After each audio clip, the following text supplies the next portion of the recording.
So yesterday, some of you are asking about Krishna, whether Krishna really existed. So I'll show you this video about Dwarka, which will help us to understand this concept nicely. So this is a short video, so kindly watch this attentively.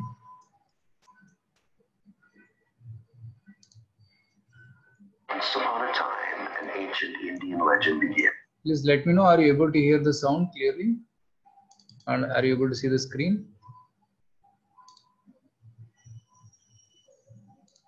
Yes, Prabhuji. Okay. There was a city called Dwarka, a city so wondrous and beautiful that Hindu scriptures describe it as a fairy tale kingdom. Prasad Lakshair Navadir Jushta, Dwarka boasted 900,000 royal palaces, all constructed with crystal and silver. Prashant, are you able to see the video? Yes, Prabhu, yes. You're able to see the video, but voice is a bit grainy. Okay. Okay. So let's try again. And plenteously decorated with huge emeralds. The city was filled with birds and bees flying about the parks and pleasure gardens. Ruling over this magical kingdom was the handsome, generous, and much adored Krishna, the Hindu god of devotion.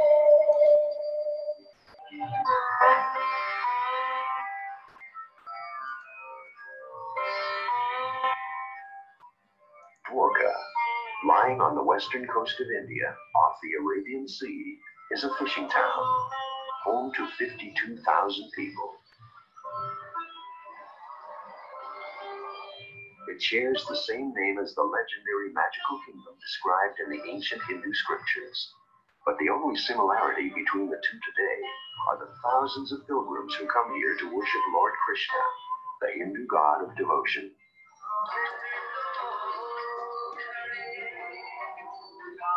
The tales of Krishna and his lost city were long thought to be a mythical legend. But a recent archaeological discovery may prove that Krishna's Dwarka actually lies beneath these very streets. I took up the challenge to find out if really Dwarka existed. Dr. S.R. Rao is one of India's most preeminent archaeologists. 20 years ago, he was called to the town of Dwarka to excavate this temple. We came to remove a modern building which existed here because that was obstructing the view of the temple. During what he thought would be a simple excavation, he came upon an amazing discovery. An ancient temple lying intact, just beneath the first one. Then we started digging further deeper, not to know if there are. Are you able to see the video now? Okay, it's playing. Video is playing. So the excavation, they started doing the excavation and they found layers and layers of temple. Earlier temples. What he found was layer upon layer of temples, built one on top of the next. 3 millennia of history in just 100 feet of soil. But it was beneath the last temple that Rao came across an amazing find that would change his life forever. Shells, pottery shards, and iron artifacts. What appeared to be the remains of a city washed over by the sea. Rao immediately thought of the stories from his childhood. Could these be the remains of the lost city of Dwarka? The answers, Rao believed, lay in the pages of the ancient Hindu scriptures of the Mahabharata. Krishna's Dwarka is only one story in this legendary Hindu epic. Written in the ancient language of Sanskrit, the Mahabharata is the longest poem in the world, and to Hindus as sacred as the Christians' Holy Bible.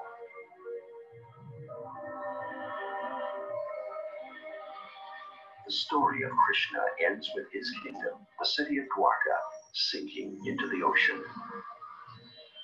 So Rao headed for the sea.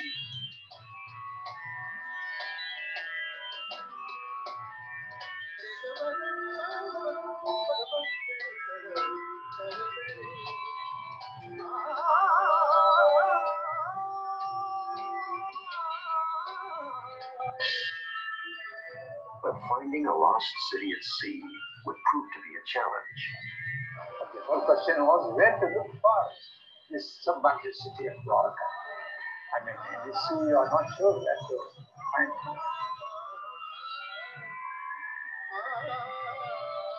Rao began randomly searching areas close to the coast of modern-day Dwarka. At first, it proved harder than he had envisioned. Divers wrestled with the strong currents of the Arabian Sea and murky waters.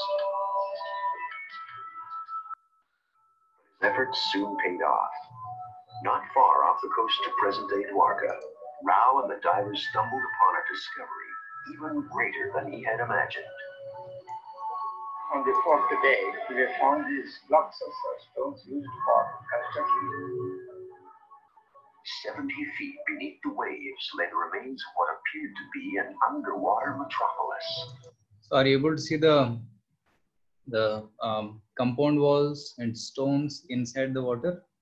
So it appears to be the remains of the city.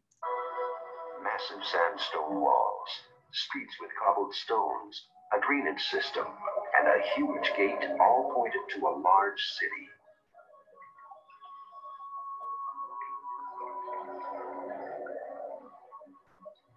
Thousands of three-holed anchors, identical to those found in Cyprus and Syria from the same time period, implied a bustling port.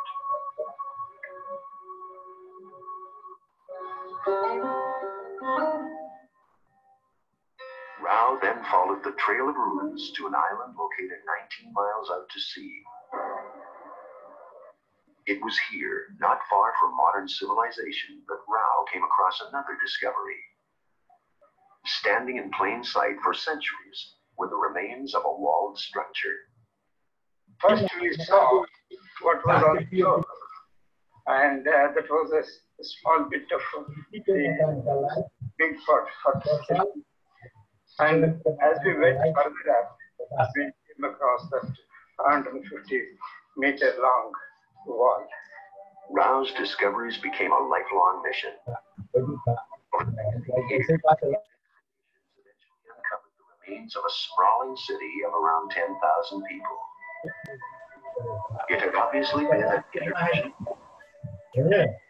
The fortifications appeared to be a protection against both men and the sea. One day, while sifting through the muddy silt from the ocean, Rao found what he'd been searching for: a carved seal with the image of a hidden animal. For Rao, this was the missing link between the Mahabharata. This seal is described in the exact same way. Known as a mudra, his identity card carried by residents of Dwarka. They actually repairing of the guard. You see that every citizen carries a mudra. For Rao, the mudra established irrefutably that the Mahabharata and the story of Dwarka was not a myth, but an ancient historical record of events.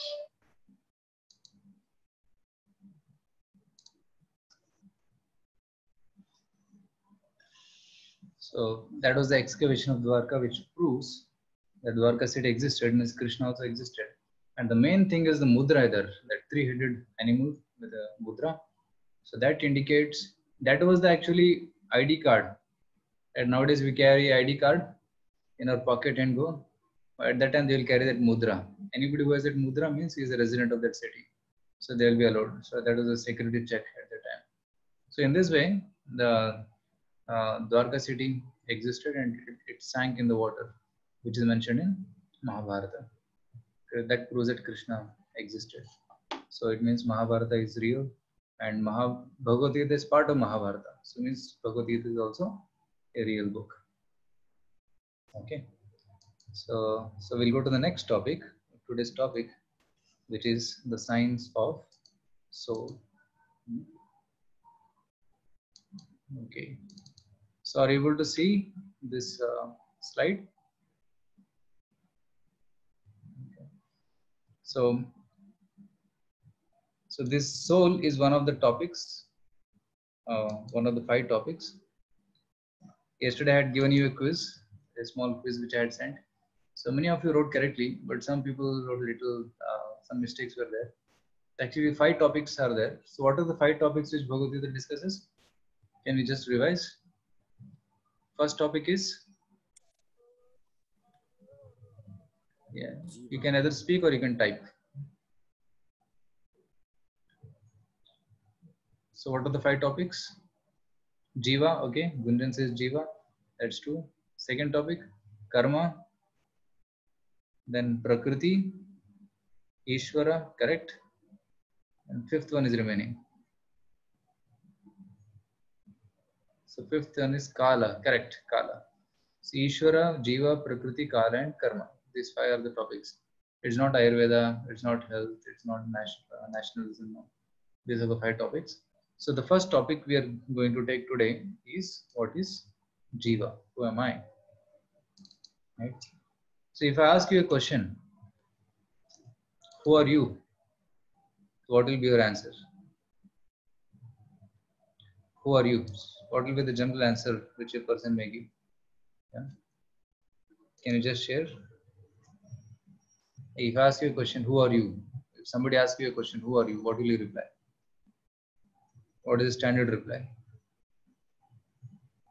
Okay, he's studying profession. Okay, I'm an engineer, I'm a doctor. Shiva says, okay, he will say name or profession. That's true. Name or profession. I'm engineer, doctor, I'm Ram. So like that we may tell our names. Or we may say I am a man, or current status in society. Okay. So that's also one of the reply. I'm a political leader, or I'm a human being. So like this, all these designations are there. But if now let's see, take the name. Did the name exist at the time of birth? No. Were we born with a name? Never. Were we born with our profession? No. So name and profession and all these designations came later, right? So when you're born, we are born with nothing, right?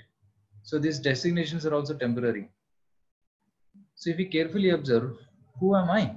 I'm in this body, I'm in this head, I'm a male, I'm a female, I'm a human being. So who am I? So that's the question which bothers us. And it's one of the basic questions which we should try to understand.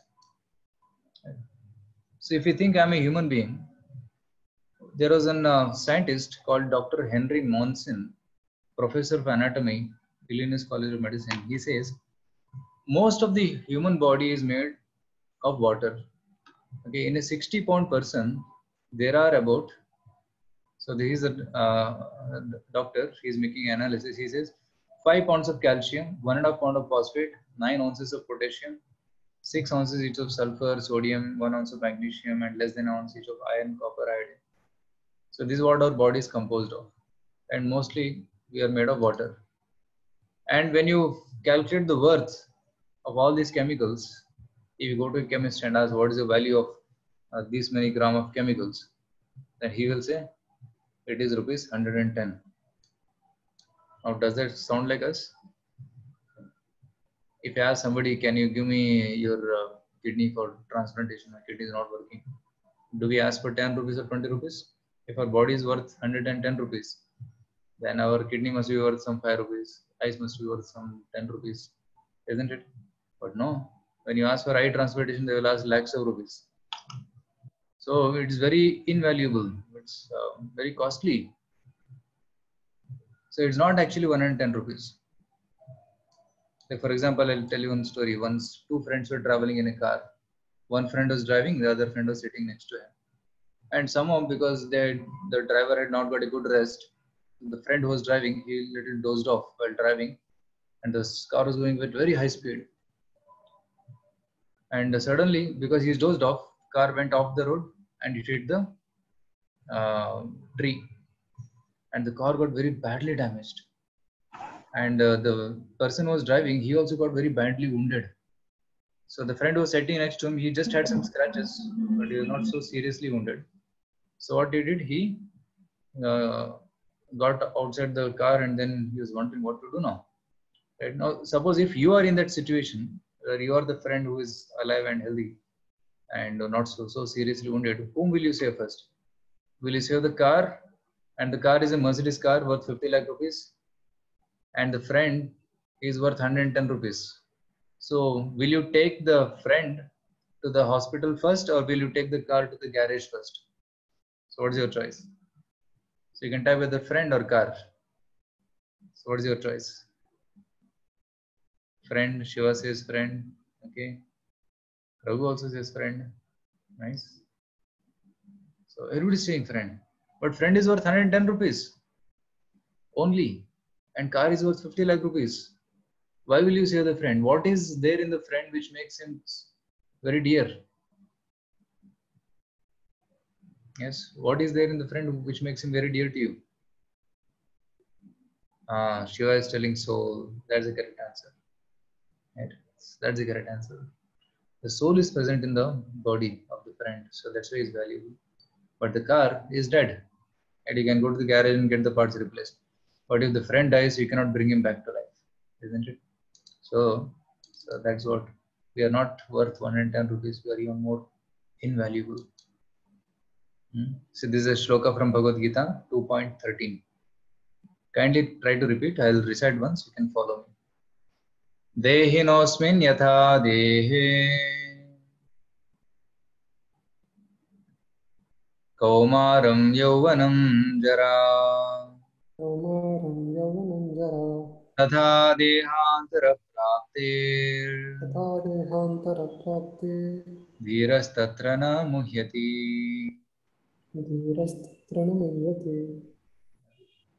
So as the embodied soul continuously passes in this body from boyhood to youth to old age, the soul similarly passes into another body at death. A sober person is not bewildered by such a change. So this is a very important shloka coming in the second chapter of Gita, which says that the body keeps changing, but the soul doesn't change. Just like if you take your photograph when you are 5 years old, and when you are 15 years old, and when you are 50 years old, we see a considerable change. Our faces don't match. So the body has changed. And it is also scientifically proven, even the doctors say that every 7 years, all the molecules of the body are changed. Like our cells become old and the cells die, and they are thrown out by sweat or by excretion, isn't it? And we are eating food, and that gives energy, and that forms more cells. So in the youth, the rate of production of cells is more than the rate of dying. But when the rate of dying increases more than the rate of production, so that's called old age. And we start dwindling, and then we die. So this change is constantly happening. So Dehinaha, the soul which is in the body, Asmin Dehe, right? Dehinosmin Yatha Dehe, Kaumara Yavana Jara. Kaumara means youth, Kaumara means childhood, Yavana means youth, and Jara means old age. The body is changing, but the soul is remaining the same. And when the time of death comes, soul goes to another body as per its karma. So this is the science of reincarnation. Right? The soul travels in one body. At the time of death, soul jumps to another body depending on its karma. So soul never dies. We always exist. Like now I am existing in this body. Right? I'm sitting in this body and I'm speaking to you. But in previous life, I might have been in some other body. And in future life, after I die, then I'll be in another body. So I always continue to exist. Soul never dies. So that's the concept of soul. See here, it's the child's body, then the youth's body, the adult's body, then old age, and finally only bones remain. It's called death. So this is called the transmigration of soul. And after death, the soul again goes to another body, young body, child's body. Then it again grows, and then it again becomes old and dies. So this is constantly going on. This is another shloka from Bhagavad Gita 2.18. So you can try to repeat.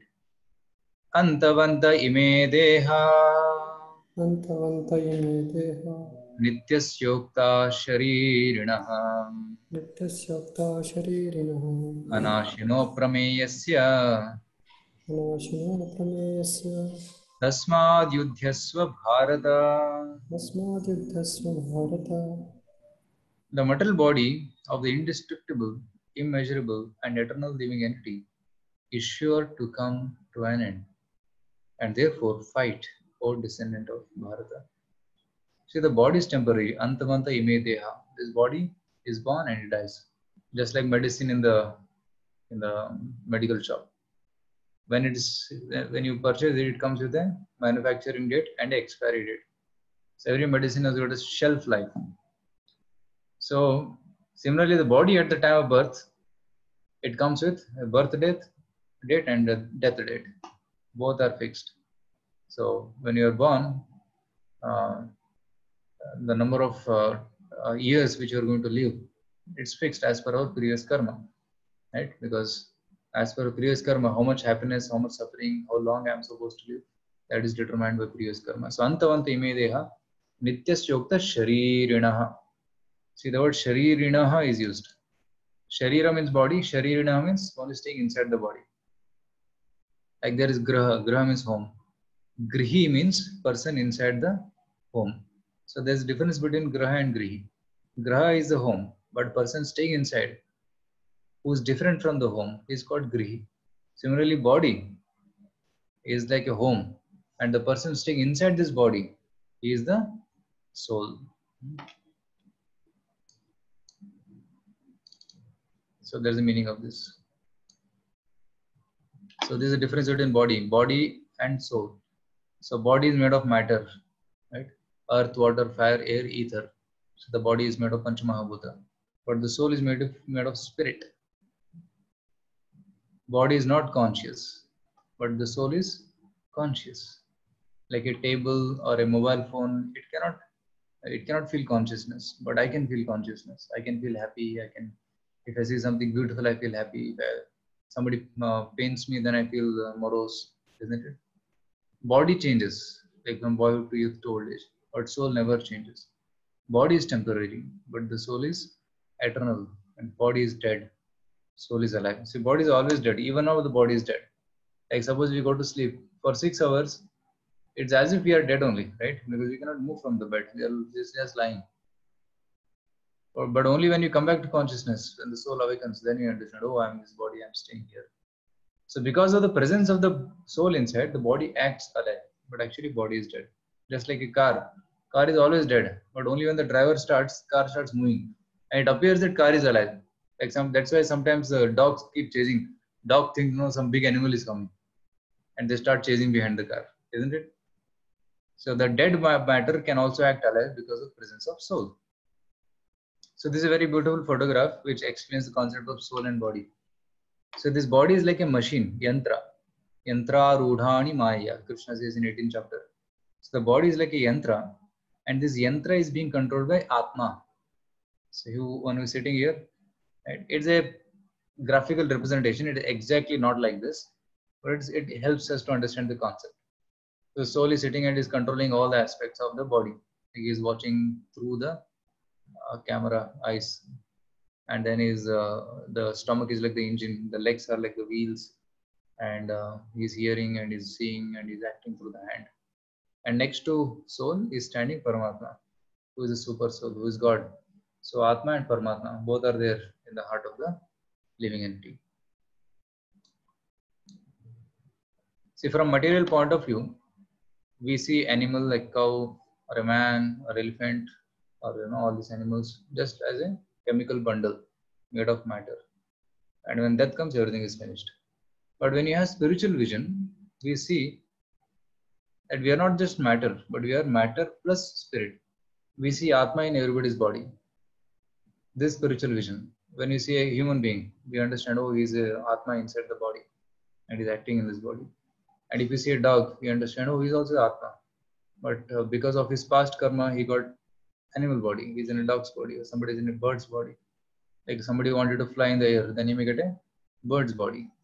And if somebody is acting like a lion, eating flesh, then he may become a lion's body. So based on his previous karma, he is getting his current body. So when the body dies, the soul continues its journey. So that's the spiritual vision. So when we have this spiritual vision, we will become free from fear, because we understand only the body changes, not the soul. Soul is eternal. For example, see this car.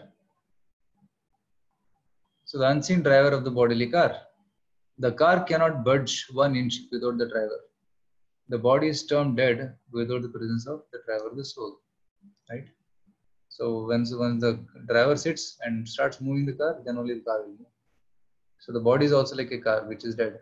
And when the soul starts the body, then it starts functioning. Take another example. Suppose a camera is watching a drama. Okay. And there are some judges watching the drama. There's a great deal of difference between the camera recording the drama and judges watching the drama. What is the difference? Camera will just record, but it cannot experience the emotions. It has no consciousness. It cannot judge whether it's good or bad. It just records it. But when I watch, or when you watch, you can experience. Sometimes you cry, sometimes you laugh, sometimes you're angry, and you can also judge it, isn't it? Why? Because I'm conscious. So that's the difference between a robot and a human being, because we have soul. Are you able to understand the concept till now? Am I going very fast? If you're able to understand, please type yes. I see some questions coming. I'll take it at the end. After 5 minutes, I'll take the questions. Okay, so Prashant says yes, you're able to follow. Thank you. I'll finish 2 more concepts and then we'll take questions.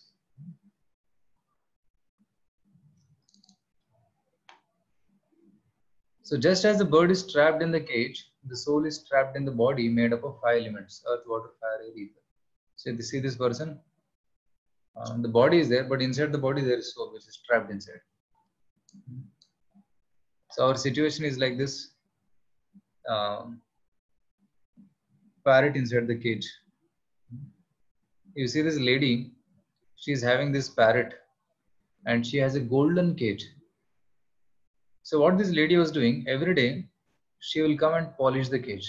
She's taking some stick and brush and polishing the cage. But one day she saw that the parrot stopped moving. It's not moving only. Then she wondered what happened. Then she realized, oh, I forgot to give fruits to the parrot. I was nicely polishing the cage, but I forgot to feed the parrot. Similarly, our body, which is made of flesh and bones, that's like the cage. And inside this cage is sitting the Atma. And what does polishing the cage mean? Polishing the cage means taking bath daily. We're eating food. We wear fresh clothes. We take rest. That's like polishing the cage. But if you just keep polishing the cage without feeding the soul, without giving food to the soul, then the soul will feel unhappy, dissatisfied. So that's why nowadays, because people are forgetting God, forgetting that they are the soul, most of the people are getting stress, depression, anxiety, hypertension, all kinds of mental diseases. Why? Because they are forgetting their real identity as spirit soul. Right? So living entity undergoes 6 changes. How to differentiate between living and dead matter? Living entity shows 6 changes, but dead matter shows only 2. So let's see what are those. Any living being, any living entity, it goes through these 6. First it is born, then it grows. Like you see this small child, it's born here. Then the child grows and starts playing.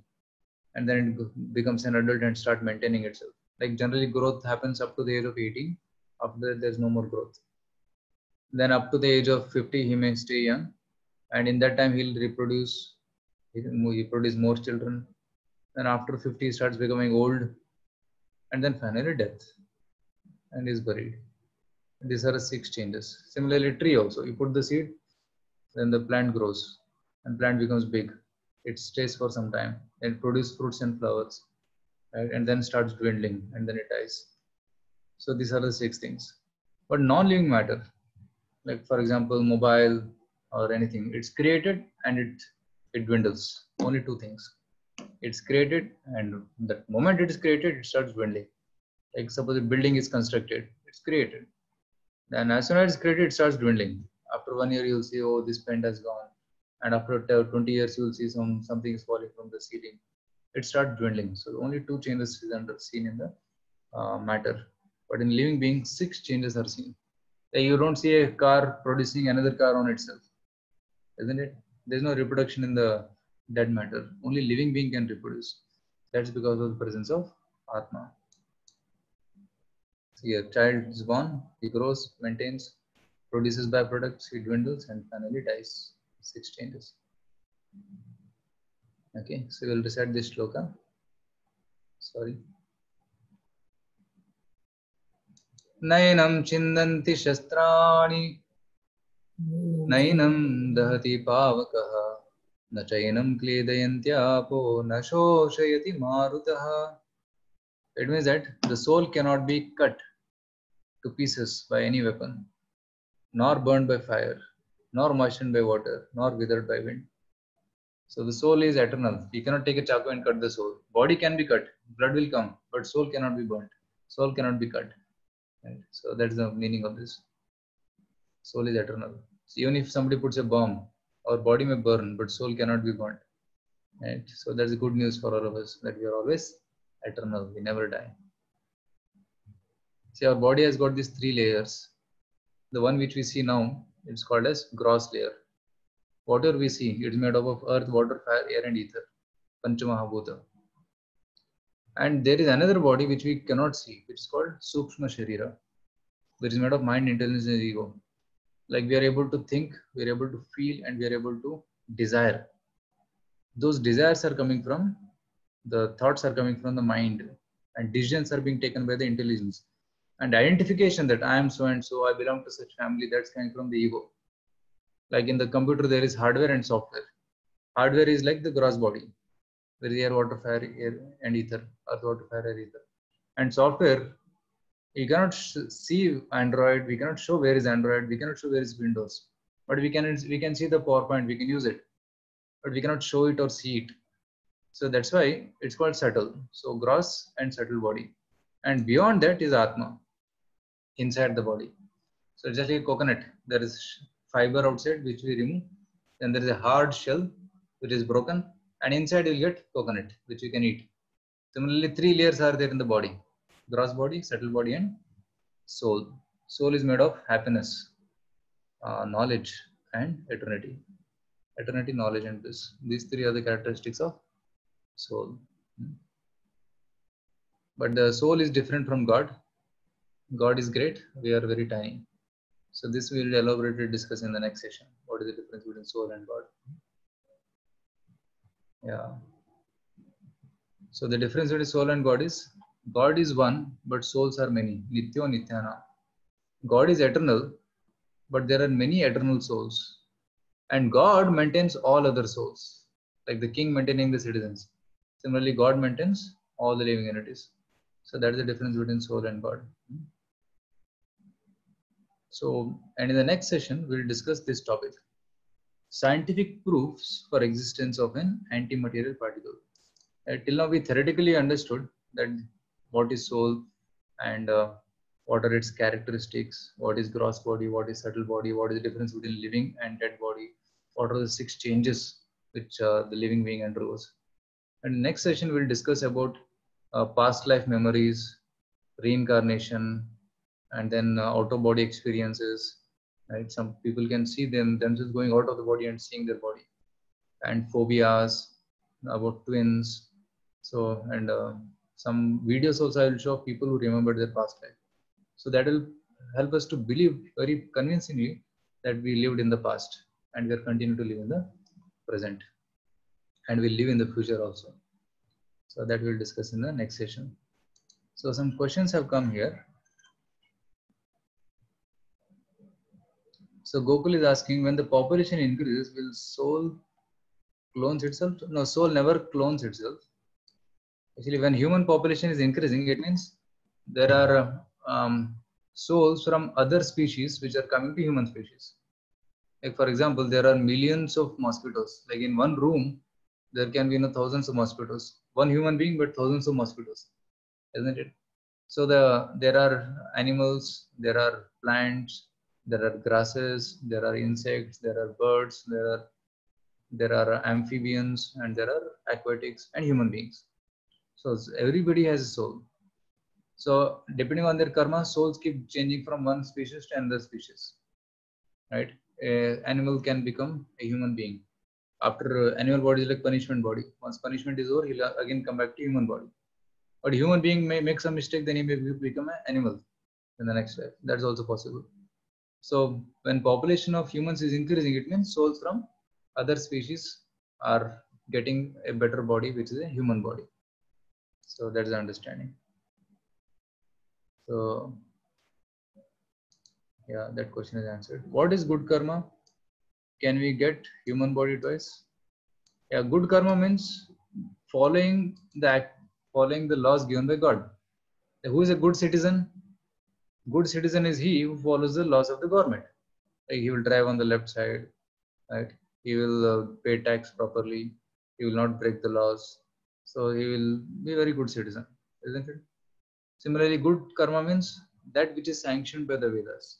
That's what good karma, like giving charity or giving, helping others, not doing any sinful activities. So that's good karma. But if somebody breaks the laws, like he kills somebody, murders somebody, or he steals somebody's property, that's called bad karma. So one should avoid doing bad karma and one should do good karma as much as possible. And much better than doing good karma is spiritual activities, which is akarma. Like attending Bhagavad Gita class, chanting the holy names of the Lord, doing meditation, that's called spiritual activities. So better than doing good karma and bad karma is doing spiritual activities. So that's what we are learning today, understanding about soul and God. So when you do spiritual activities, we become closer to God. Okay. So somebody is asking this question, Realme C2. If you can put your proper name, then we can identify you. So one thing is good for a person, same thing is bad for another person. So what is good? Yeah, good and bad is very relative in this world, right? Somebody thinks that smoking is good, right? But other person thinks smoking is bad, right? So now what is true? Smoking is good or bad? What do you say? A smoker will say smoking is good, but a person who never smokes, he will say smoking is bad because it causes cancer. So what is good? So from mundane point of view, when we argue based on our own experience, it's very difficult to understand what is right and what is wrong. So what is right, what is good and what is bad should be understood from God's point of view, right? So we should refer to Bhagavad Gita and check whether smoking is sanctioned by God. But in Bhagavad Gita, God says, no, one should not sanction, one should not smoke, means it is bad. So we should check the law book. Like whenever there is any problem in the country, they check the constitution, whether the constitution allows it. So whatever is in the constitution, that is law. Whatever is not in the constitution, that is not law. That is sin. That's criminal, isn't it? Similarly, whatever is sanctioned by the Lord in the scriptures, that's called good. And whatever is not sanctioned, that's called bad. So that's one way of understanding good and bad. So that's why we should read Bhagavad Gita and try to understand what Bhagavad Gita is teaching us. And once we understand what Bhagavad Gita is teaching, and when we align ourselves in line with the teachings of Gita, then we'll be happy. But those people who break the laws and they commit sinful activities, they will suffer. Right? If somebody breaks the government's laws, he'll be put in jail. Similarly, if somebody breaks the God's laws, there will be punishment. Like some diseases may come in the body, or may have inconveniences, or may meet with some financial losses. Right? This is all karma, reactions due to bad activities. Shiva is asking dwindling. Dwindling means gradually diminishing in size, amount or strength. Yes, becoming old. That's called dwindling. When you become old, our bodily strength reduces. Teeth will fall one by one, right? Angam galitam, phalitam mundam. All the hairs will fall. Angam galitam, phalitam mundam, dashana vihinam jatum tundam. All the teeth will fall. Vruddho yati grutva dhanam, and the third leg will come. And these are symptoms of old age. So that's called dwindling.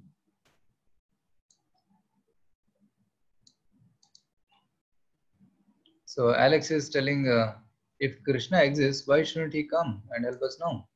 Yeah, Krishna came just 5,000 years back. And Krishna helped us by giving the knowledge of Gita. He established the spiritual principles. Even in the battlefield of Kurukshetra, many demons were killed. Isn't it? He gave a good word for us. But we, misusing our free will, the human being misusing his free will, he is again creating problem in this world. So it's not God's problem. It is we who are making the creating problems in this world. So if we align with the message of Gita, then world will be good. But the point is nowadays people are not reading spiritual books. They are not understanding the desires of the Lord. So because of which we are creating problems of our own. Like God said, don't eat all these things. But China people, they ate so many bad things, including bats, including whatnot. It is said that they eat everything except they eat everything on the land except vehicles. They eat everything in the sky except aeroplanes. They eat everything in the water except submarines. Right? If one eats like this, then surely problems will happen. Right? Only thing, people have to follow the will of Krishna given in Bhagavad Gita. Then world will be good. Prashant is asking, in conclusion, how should I identify myself? Yes, we should identify ourselves as soul, Atma. Right? I'm not this body. I'm spirit soul. I'm the driver of this body. I'm the owner of this body. I'm not this body, but I'm the owner of this body. So I have to take care of this body also. So why should I take care of the body? Because this body is the tool by which I can reach God. So I should take bath daily. I should wear fresh clothes. I should eat. But along with that, I should also read Bhagavad Gita and worship the Lord. So both things has to be done. We should feed the soul as well as clean the body and keep the.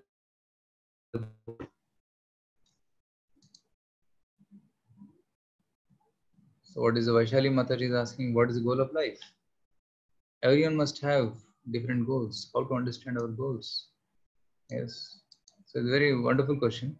This will be discussed in the 6th session. Maybe 6 days from now, we'll be discussing in detail about this. What is the goal of life? Right? Somebody's goal is to earn wealth. Somebody's goal is to make a bungalow on the sea beach.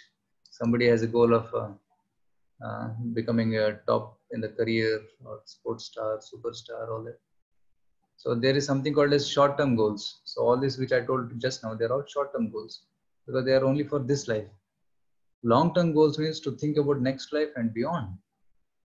And ultimate goals is to go back to Vaikuntha, which people in India generally call as the moksha.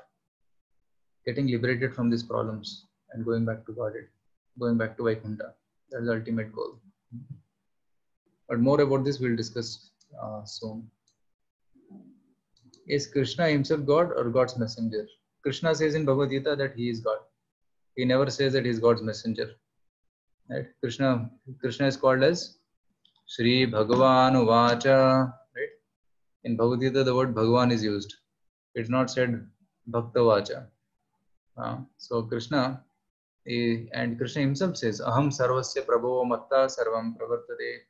Everything comes from me and I'm the origin and creator of everything. He says.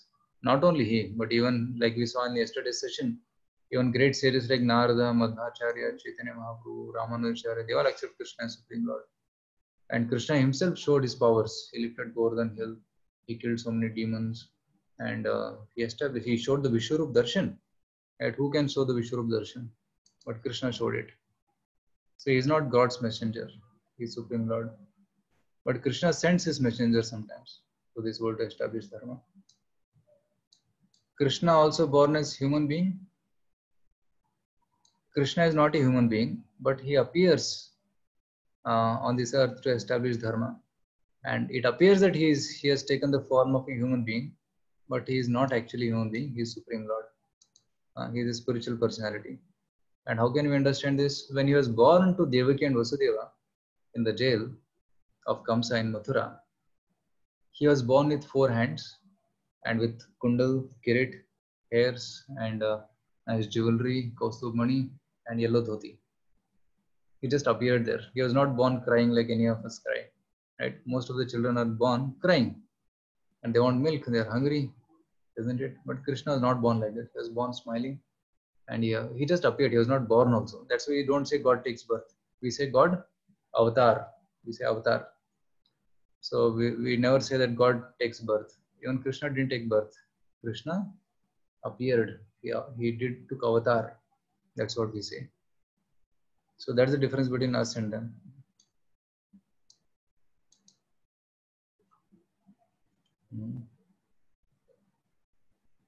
I hope that question is clear. According to the news agency, Aditya is asking, China have done mistake. Then why whole world is facing the problem? Yeah. See, China people might have made the mistake, right? But the reaction is going to come to those who all are part of that mistake. It is not that only China people are eating all these things, but even all over the world people are eating cow, isn't it? And cow is a sacred animal. It should not be eaten. And because they are killing cows by huge numbers, millions of cows are killed every day in America. There are factories which can kill about 30,000, 50,000 animals per day. So such kind of sinful activities are happening. So nothing happens by chance. Everything happens by according to what one deserves. So one should understand it is a great lesson to the world that we should stop committing violence and we should become peace lovers. We should all become vegetarians. That's the message the world is telling. But the nature is crying. Nature is telling, why are you exploiting me so much? You're drilling holes into my body and extracting oil. You're drilling holes and extracting water. You're polluting my weather, my skies. You're polluting my water by putting nuclear waste. You're putting so many plastics everywhere. And you're killing my children like cows and cattle and buffaloes and sheep and chickens. You're killing by crores and crores of numbers. Why are you exploiting so much? So nature is also mother, right? We say Mother Earth.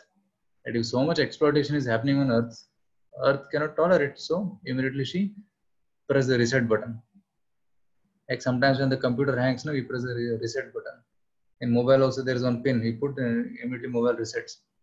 Similarly, nature tolerates to some extent, but once the limit crosses, now she has pressed the reset button. The whole world has stopped. Right? It's a big lesson for all of us that one should again align oneself with the laws of Mother Earth, Mother Nature. Then life will be peaceful. We cannot go on exploiting like this. We should change ourselves at one point of time. And this is the time nature is teaching us we should change. Become non-violent, become a vegetarian, stop exploiting others, stop polluting me, live in harmony with me. So that's a big lesson nature is giving us, and we should learn. And intelligent people will learn and implement it. So how do I differentiate my soul from others? Every soul is different. Like there are two cars, there are two drivers, right? So I am different, you are different, others are different. So all souls are different. But qualitatively, we are one. You are also Satchidananda Swarupa, I am also Satchidananda Swarupa. But we are all individuals. I cannot become you, you cannot become me. We are all different. So every soul is different, right? So we are all conscious beings. We are all part and parcel of God. We are all fragmental parts of God, and we should love each other like brothers. Again, Alex is asking, during Second World War, why he didn't come and save 1,000 people died without any sin? No. Actually, even wars are also caused because of increase of sinful activities, mainly abortions. Right? Abortions and also again meat eating. Generally, you will see people who cause a lot of violence, they only will attack. And if you see the nations which fought during the Second World War, India was not part of it. India was not part of any of the major world wars. It was just a neutral party. But countries which fought were very aggressive because of their lifestyle habits. You see, who become terrorists? Generally, who cause a lot of violence and who eat a lot of meat. They only become terrorists. And they only will unnecessarily go and trouble others and harm others. And they are greedy, they are selfish. Right? World wars happen because of greed, because they wanted to take power of other countries. control over other countries. So because of that, wars happened. So it's man who created these wars, not God. So actually, these topics, which are questions which are coming now, they are more relevant to topic of karma, which I'll discuss in detail. So when I discuss the topic of karma, all these questions will be answered. But now, if any questions about soul are there, then we can discuss about that. And all your questions are valid, but we'll prefer to take questions relevant to today's session about soul. If there are any questions about soul, we can take it.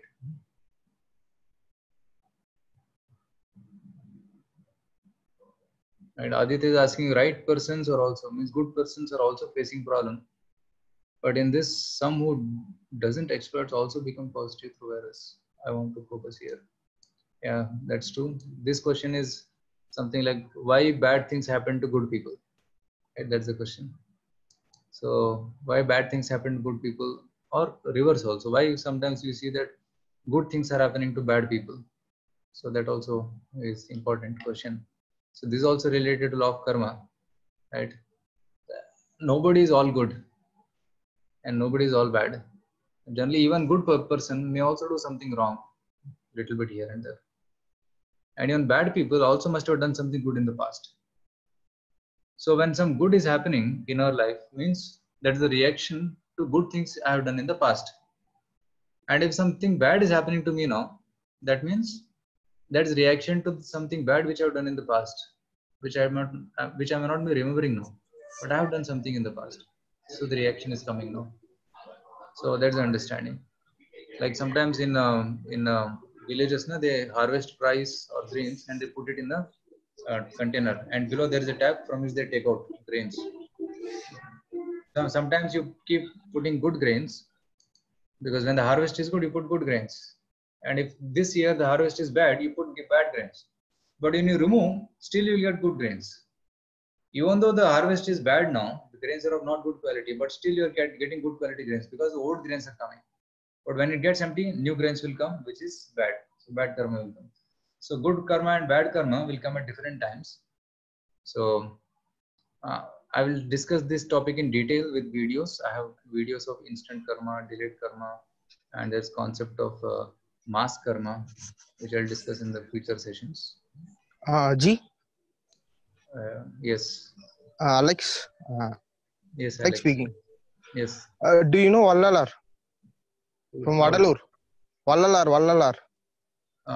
He is also a. Yeah. He disappeared using their soul, meditating like that. Samadhi. That's called samadhi. Not samadhi. He totally disappeared in air. Oh, disappeared. Yeah, that's called mystic siddhi, mystic power, yoga siddhi. So there are some yogis, by doing yoga and yoga sadhana, they can get such power that they can travel from one place to another without any aeroplanes. So they can fly in the air, they can disappear. But he said his soul is our God.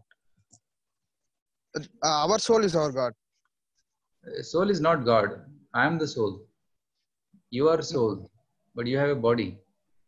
I am a soul. I am the body. So the yogis, by their power, they can transport their soul and the body to different places. They said, that power is available. So he is not God. He has got some power because of doing some sadhana, right? Okay. Because we are also part of God. We also have some qualities, some mystic powers, right? Like we can produce chemicals, like we create enzymes in the body. How enzymes are being produced in the body? Because of soul. We don't even know how the enzymes are being produced, how the hormones are being produced, how the sweat is coming, how the cells are dying and how the new cells are coming up, how digestion is happening. We don't know, but still it's happening. Why? Because soul is controlling it. But we don't know how, but it's happening. Similarly, God is also controlling this whole world. We have very tiny power, but God has unlimited power. So just by showing some mystic power, one cannot become God. But surely he's a great personality because he has got some yoga siddhi. Right? In Himalayas, we will find many such yogis who have mystic powers. Okay. Yeah. So that's not the symptom of God. That is a tiny, small fraction of God's energy.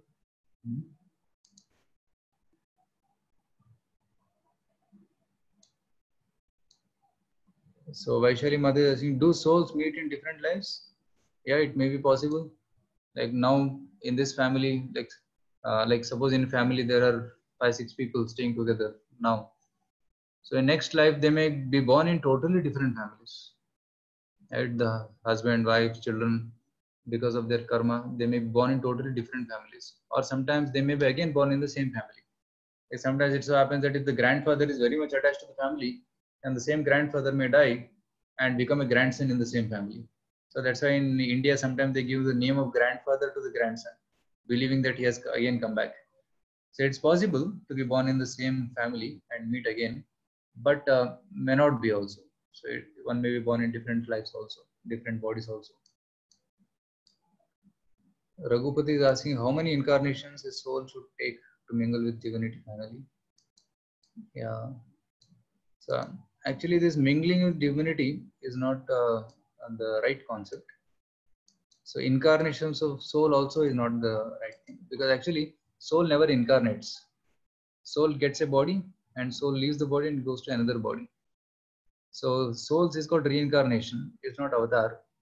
So soul keeps taking birth and dying, keep taking birth and dying. But when soul wants to attain moksha, he wants to go to Vaikuntha, then he does sadhana. And then by doing sadhana, meditation, worshipping the Lord, then he goes back to Vaikuntha and serves the Lord in Vaikuntha. And some people believe that soul merges with the Lord and becomes one with the Lord. But actually in the Vedic concept, that becoming one with the Lord is not mentioned in Bhagavad Gita.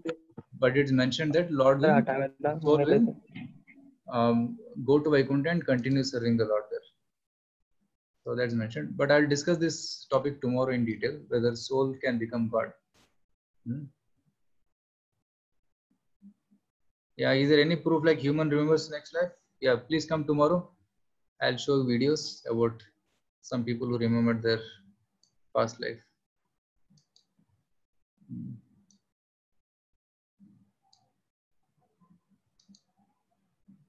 Yeah, helping people on the roadside is good or bad? It's very good. One can try to help them. If they need food, you can give food. If they need, if somebody is suffering, it's our duty to help people who are suffering. Yes, they are suffering their karma because of past karma. They are suffering, but it doesn't mean that we should stop helping. We should be compassionate and help them and give them what they need. But if somebody is if you give money, if he is misusing the money to drink or smoke, better not give money. You can give him clothes, you can give him food. So such kind of things can be given. It's good to help others who are in need. Even in ISKCON is also giving now food to people who are hungry because it's a time of need. People are suffering, so we should help them, isn't it? So very, very wonderful questions came till now. Thank you so much, and all of you very nicely participated in these Gita sessions. I hope you are liking these sessions. So if you are liking these sessions, please type yes in the chat box so that I can know that everybody is happy. And thank you for the informative session. Okay, so come back tomorrow. It's already 8 o'clock. It's we have exceeded the time, but still all of you are staying back. So it means all of you are very interested. So if you are liking these sessions and you find it helpful, so kindly spread the word that you and your friends can also join it, and they can. Yeah, Vaishali Madhi is asking that you need the backup.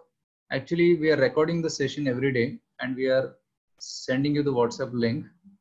So, and that recording will be available for till tomorrow because Zoom gives a limited space to save.